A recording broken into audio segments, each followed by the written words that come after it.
The billionaire CEO pulled his baseball cap low and stepped into his own store. Nobody recognized David Rodriguez. Not the cashiers, not the security guard, not even the manager.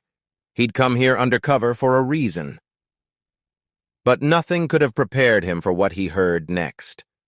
Desperate sobbing echoing from the employee restroom. Through the crack under the door, a silver name badge lay abandoned on wet tile. Elena Vasquez, custodial staff. David's blood ran cold. 3 months ago, corporate had received glowing reports about this location. Perfect employee satisfaction scores, 0 complaints. But the woman crying behind that door told a different story entirely. David knocked gently. "Excuse me, are you okay in there?" The sobbing stopped abruptly. "I'm fine, just give me a minute." But her voice betrayed everything. This wasn't fine. When Elena finally emerged, David saw a petite woman in her early 40s, her custodial uniform wrinkled and her eyes red from crying. She quickly bent to retrieve her name badge, but her hands were shaking. "I'm sorry," she whispered. "I need to get back to work." David studied her closely. Elena's hands were cracked and raw from harsh chemicals. Dark circles shadowed her eyes. But it was something else that caught his attention. The way she flinched when footsteps approached. "You don't look fine," David said softly. "I'm Mike, by the way. Just started here today." After a moment, her shoulders sagged. "It's just everything's falling apart. My daughter Sophia needs surgery. Her heart condition is getting worse and I can't afford—" She stopped herself. "I'm sorry. You don't need to hear this." "How long have you worked here?" 3 years. Never missed a day. Never been late. But lately—" She gestured toward a bulletin board covered in work schedules. The schedule was chaos, crossed-out shifts, reduced hours, handwritten changes. Elena's name appeared sporadically. Sometimes 20 hours one week, 35 the next, then dropped to 15.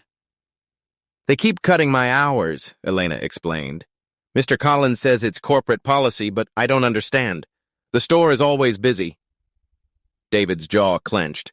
He knew the corporate policy, and this wasn't it. "And when I asked about the health insurance that was supposed to kick in after 90 days, Elena's voice cracked. "He said I wasn't eligible because my hours were too irregular." "That doesn't sound right," David said carefully. Elena looked around nervously. "There are others, too.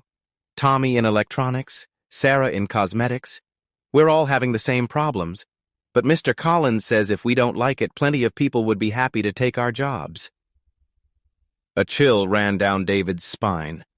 Brad Collins, regional manager, good performance reviews, no red flags.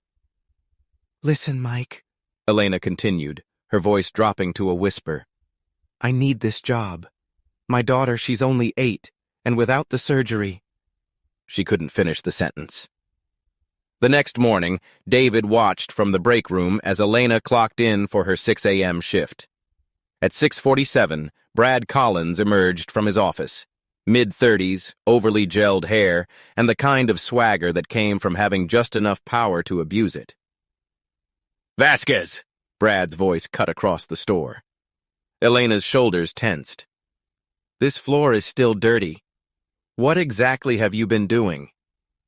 The floor was spotless, but Elena simply nodded. "I'll go over it again." "You better. I need to see you in my office now." Through the glass partition, David watched Elena's posture grow smaller with each word Brad spoke. Tommy Chen slipped into the break room beside David. "Poor Elena. 3rd time this week." "What's he saying to her?" Tommy glanced around nervously.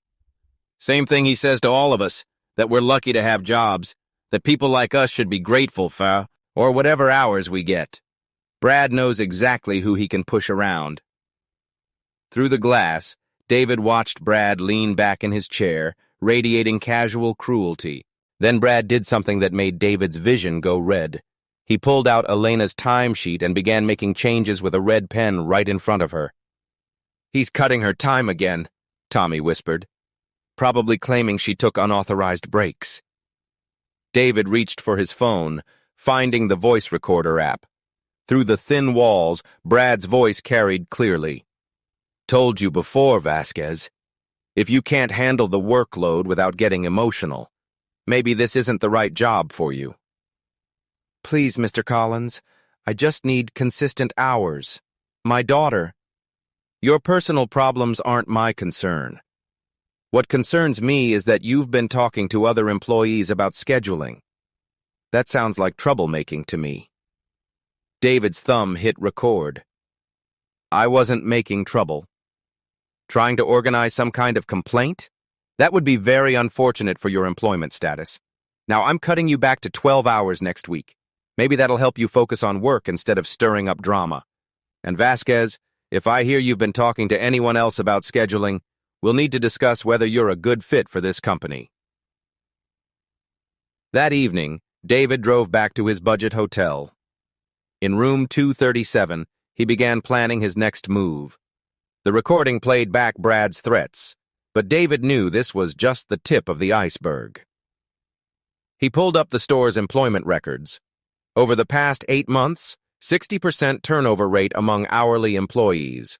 Official reason? Voluntary resignation. But David could read between the lines. He cross-referenced the departure dates with Brad's performance reviews. Brad's numbers looked stellar. Labor costs down 23%, efficiency ratings up, 0 formal complaints filed with HR. On paper, Brad Collins was a model manager, but David was beginning to understand how Brad had gamed the system. The next morning, David returned as Mike Henderson, laid-off construction worker, desperate for work. He approached Brad's office with perfect desperation and eagerness. Excuse me, Mr. Collins, I heard you might have some openings. I'm willing to work any shift, any hours you need. Brad's eyes immediately assessed this new potential victim. You got references? David handed over a carefully crafted resume.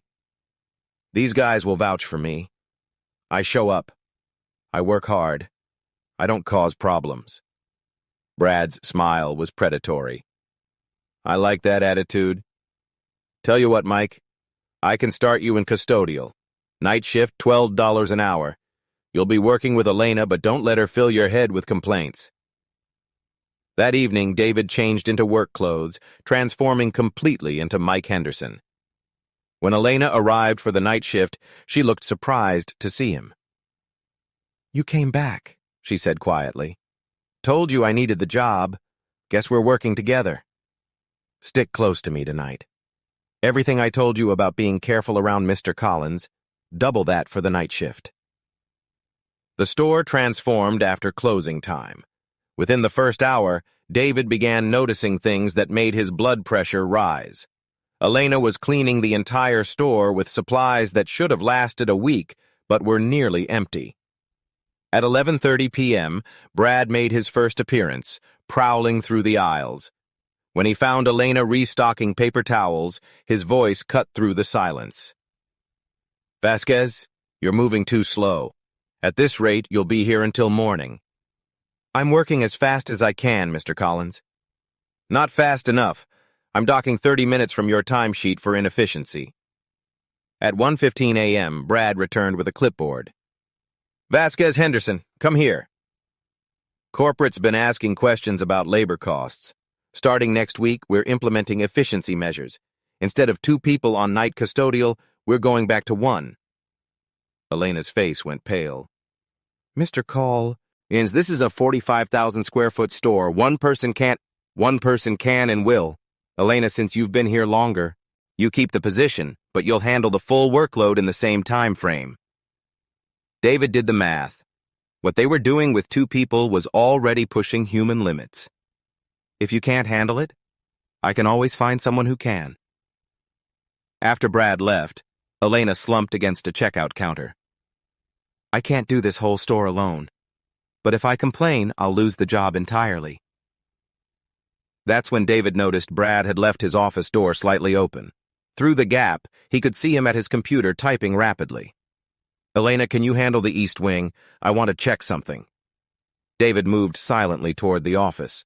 Through the crack, he could see Brad's computer screen clearly. Brad was logged into the employee scheduling system, systematically reducing hours for multiple employees.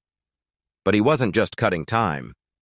He was redistributing those hours to a phantom employee named B. Collins, Jr. David pulled out his phone and began recording. Brad opened another program, the Health Insurance Enrollment System. He pulled up Elena's file and changed her status from full-time eligible to part-time temporary, despite her working full-time hours for 3 years. At 3 a.m., Brad emerged looking satisfied. Henderson, I need you to move all the pallets from the back room to the sales floor. By yourself. David looked at the mountain of boxes. Easily a 4-person job.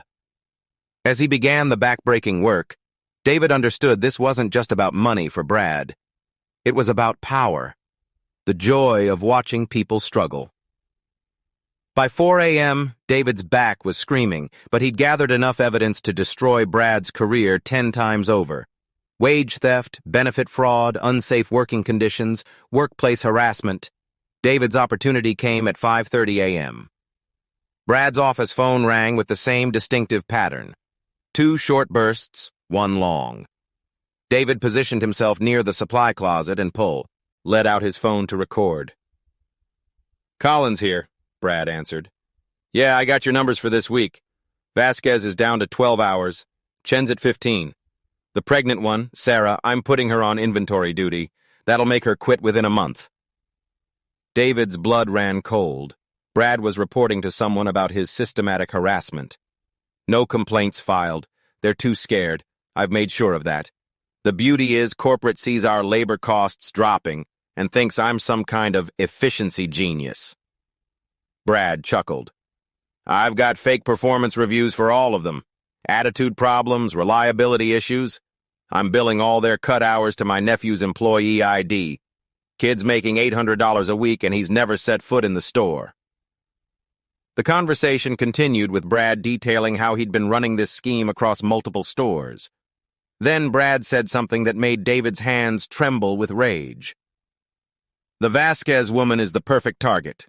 Single mother, needs the insurance, doesn't speak up. I could cut her to 0 hours and she'd still show up begging for work. Her kid needs heart surgery, so she'll take whatever abuse I dish out. These people are grateful for scraps. Makes them real easy to control. Who's going to believe them? A bunch of immigrants against a regional manager with stellar performance reviews. David had everything he needed. The next day, he didn't sleep. He spent the morning organizing evidence and making phone calls. By 8 a.m., he had assembled a comprehensive file of Brad's crimes. At 1:45 p.m., David returned as Mike Henderson one last time. He found Elena in the break room, pale and struggling with obvious nausea. You sure you're okay? Just need to get through today. Sophia's surgery got moved up to next week. I can't afford to miss any hours. At 2 p.m., Brad gathered the afternoon shift for mandatory inventory training. About 15 employees stood in a semicircle, including Elena, Tommy, and Sarah, who was visibly pregnant. All right, people, listen up. Corporate's breathing down our necks about inventory accuracy. From now on, any discrepancies come out of the responsible employee's paycheck. David saw several employees exchange worried glances. This was illegal under federal labor law. I know some of you might think this is unfair, Brad continued, his eyes finding Elena. But maybe if certain people paid more attention to their work instead of worrying about personal problems, we wouldn't need these measures. David stepped forward. Actually, Brad, I think there's something unfair here, but it's not what you think. Brad's eyes narrowed. Henderson, you got something to say? Yeah, I do. David reached into his pocket and pulled out his phone. I've got quite a lot to say, actually. The first recording began to play. Brad's voice crystal clear, boasting about cutting employees' hours and pocketing the difference. Every employee turned to stare at Brad, whose face had gone from smug confidence to pale shock. "What the hell is this?" Brad sputtered. "This is you last night at 5:30 a.m. explaining to your accomplice how you've been stealing wages and manipulating schedules." The recording continued. "The Vasquez woman is the perfect target. Single mother, needs the insurance, doesn't speak up." Elena's hand flew to her mouth. Around the circle, other employees began to murmur, anger building. "You recorded me illegally," Brad shouted. Actually, Michigan is a one-party consent state, perfectly legal. But wage theft, benefit fraud, conspiracy to defraud, those are federal crimes. David stepped closer to Brad and pulled out something that made Brad's blood drain entirely. A gold badge. CEO Rodriguez Enterprises. The silence was deafening. "My name isn't Mike Henderson," David said. "I'm David Rodriguez. I own this company, and you, Brad Collins, are finished." The explosion of react ions was immediate. Gasps, whispers, employees stepping back in shock. But David kept his eyes locked on Brad, whose face had cycled through shock, fear, and was settling into desperate anger. "You can't do this!" Brad screamed. "I've got rights! I've got a contract!" "You had a contract. But fraud voids all employment agreements. Security." Two Rodriguez Enterprise security officers entered and approached Brad. "Brad Collins, you're terminated effective immediately. You're also under investigation for wage theft, benefit fraud, and conspiracy." As security moved toward Brad, he made one last desperate play. "You can't prove anything. It's their word against mine. Who's going to believe a bunch of... I've got your own recorded confession. I've got computer logs showing every illegal transaction. I've got photographic evidence of every violation." David stepped closer. "And I've got something else, Brad. I've got power. Real power. The kind you've been pretending to have." As Brad was escorted from the store, David turned to address the gathered employees. "And for all of you, it's just beginning." The silence after Brad's departure was deafening. 15 employees stared at their actual CEO, trying to process what had just happened. Elena was the first to speak. You're really the owner?" "I am, and I owe all of you an apology. I built this company on the principle that we take care of our people, but I failed you." Tommy stepped forward. "So what happens now? Are we all getting fired?" The question hit David like a physical blow. These people were so conditioned to fear retaliation. "Nobody's getting fired. We're going to fix everything Brad broke, starting right now." Within 20 minutes, Rebecca Chen, Rodriguez Enterprises' Chief Human Resources Officer, arrived with a team of specialists. "I need emergency audits on every employee file Brad Collins has to shed. Full wage restoration, immediate benefit enrollment for anyone illegally denied coverage." "Elena Vasquez," Rebecca called out. "You've been here 3 years, correct?" Elena nodded nervously. "According to Brad's records, you're part-time temporary with no benefits, but your actual hours show you've been full-time for 34 months straight. As of right now, you're full-time permanent with complete health coverage, retroactive to your hire date." Elena's knees buckled. David caught her arm as tears streamed down her face. "My daughter's surgery? Fully covered. Pre-authorization will be processed today.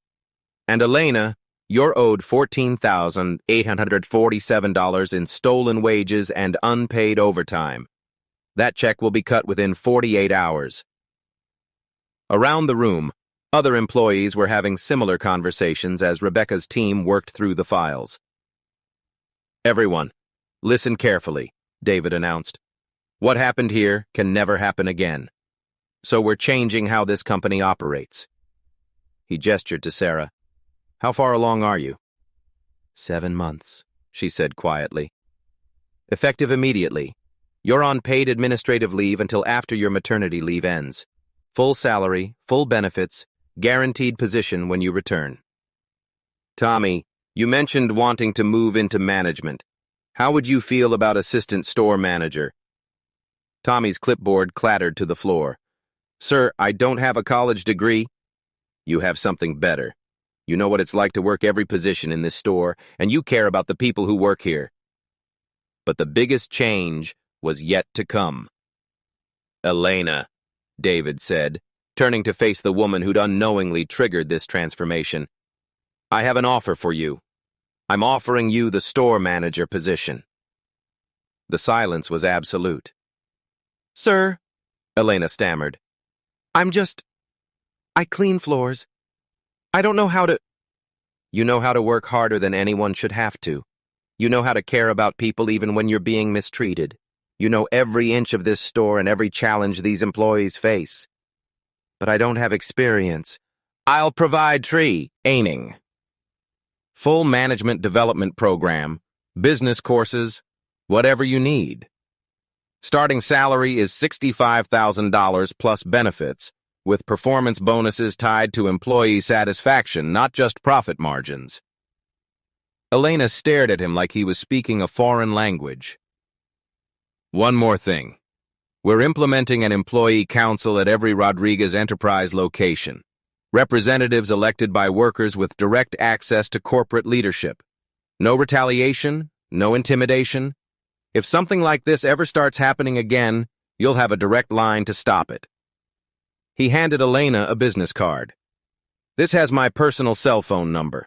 If anyone ever treats you or your team the way Brad did, you call me immediately. Tommy raised his hand.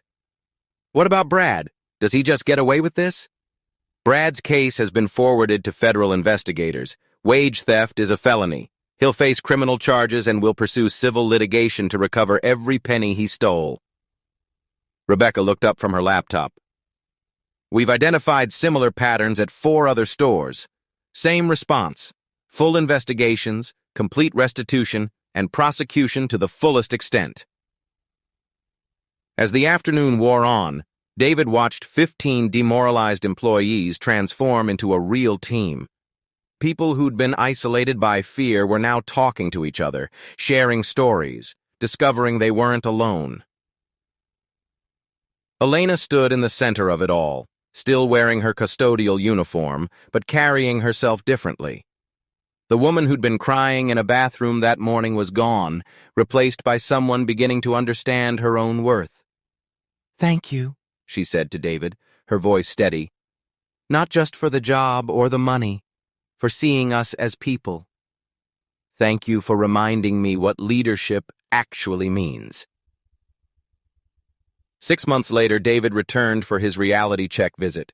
The scene was almost unrecognizable. The first thing he noticed was laughter coming from the employee break room. Real laughter.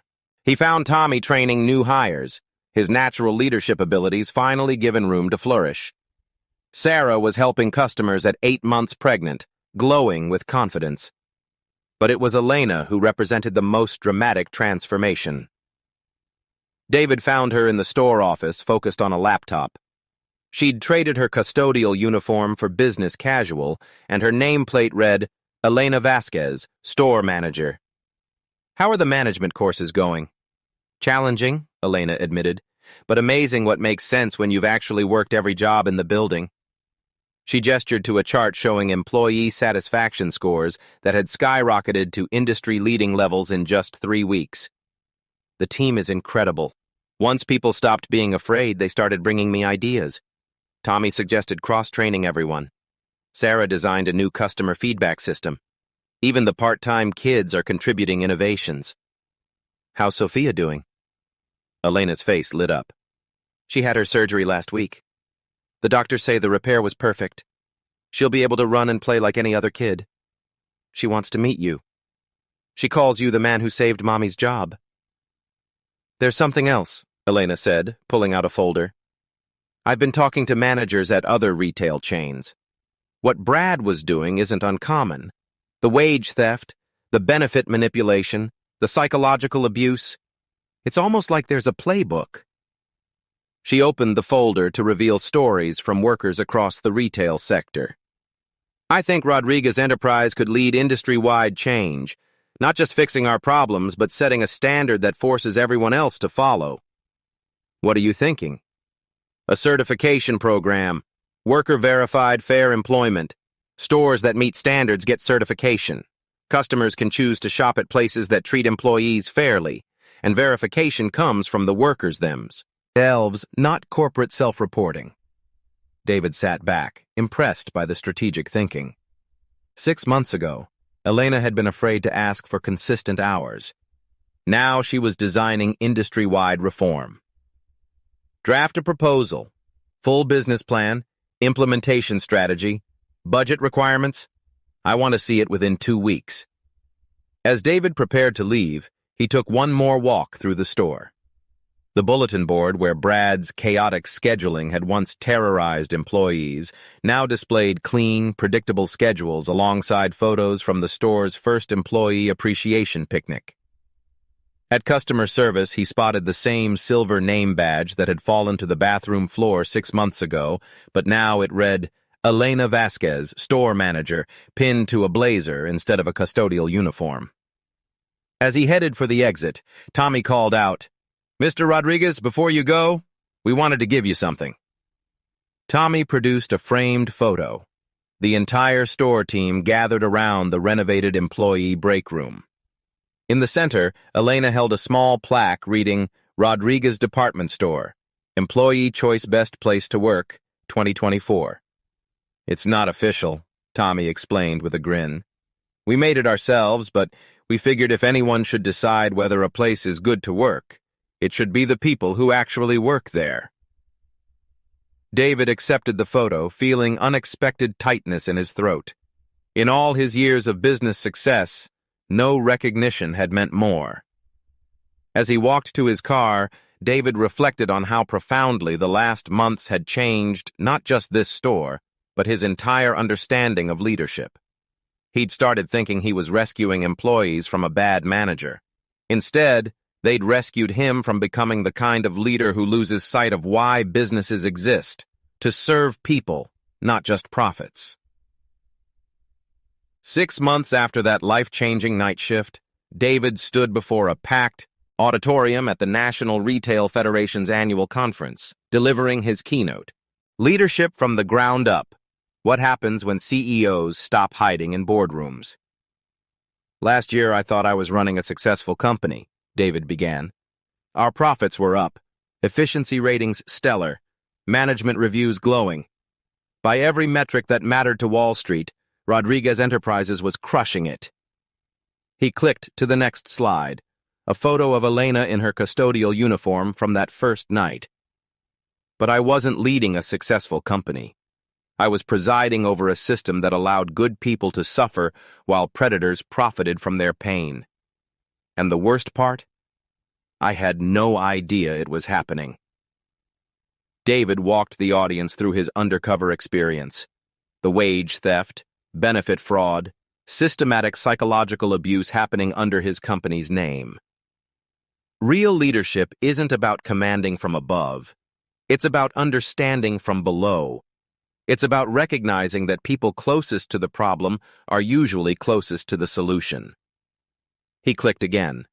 The new slide showed Elena at her desk in her store manager blazer, reviewing reports with her team. Today, Elena Vasquez manages one of our highest-performing locations. Employee satisfaction is at industry-leading 94%. Customer ratings increased 47%, and profits are up 23%. Because when you treat people right, everything else follows. The presentation continued with concrete results.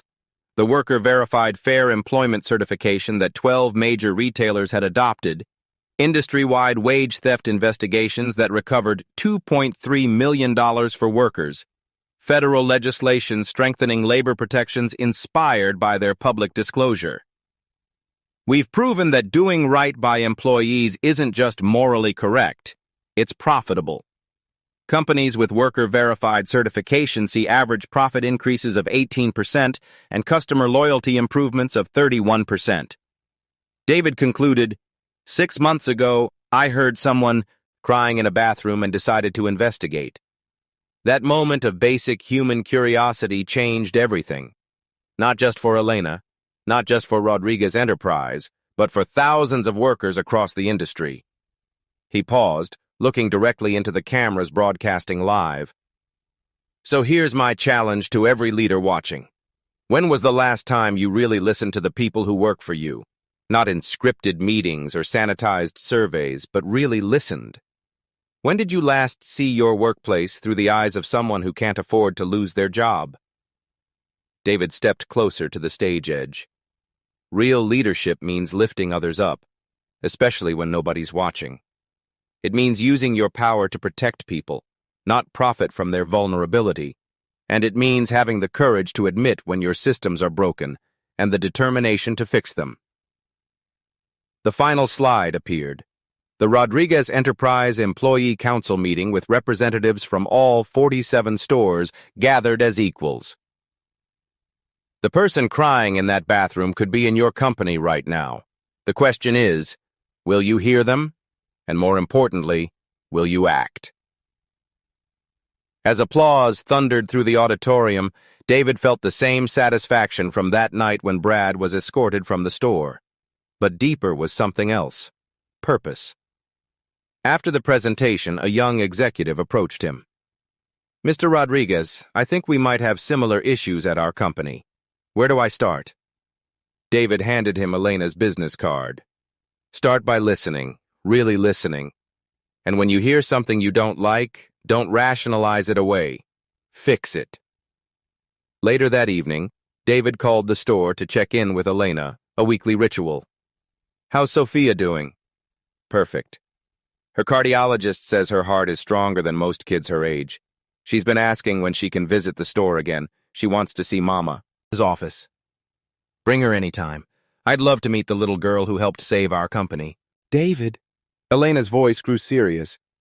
"I got a call today from a custodial worker at Henderson Retail. She'd seen the news coverage and wanted to know if our employee council model could work at other companies." "What did you tell her?" "I told her to document everything, find allies among co-workers, and that we'd help her build a case if needed. Was that okay?" David smiled. "That was perfect. You're thinking like a real leader now." After hanging up, David stood at his office window looking out at the Detroit skyline. Somewhere out there were probably other Elenas, good people trapped in bad situations, waiting for someone with power to notice their pain. But now there were also other David Rodriguezes, leaders who'd heard this story and decided to look more closely at their own companies, their own responsibilities. Change was spreading one workplace at a time. And it had all started with someone brave enough to knock on a bathroom door and ask a simple question. "Are you okay?" The truth had been worse than anyone imagined. But the solution had been simpler than anyone expected. Treat people like human beings, and everything else falls into place.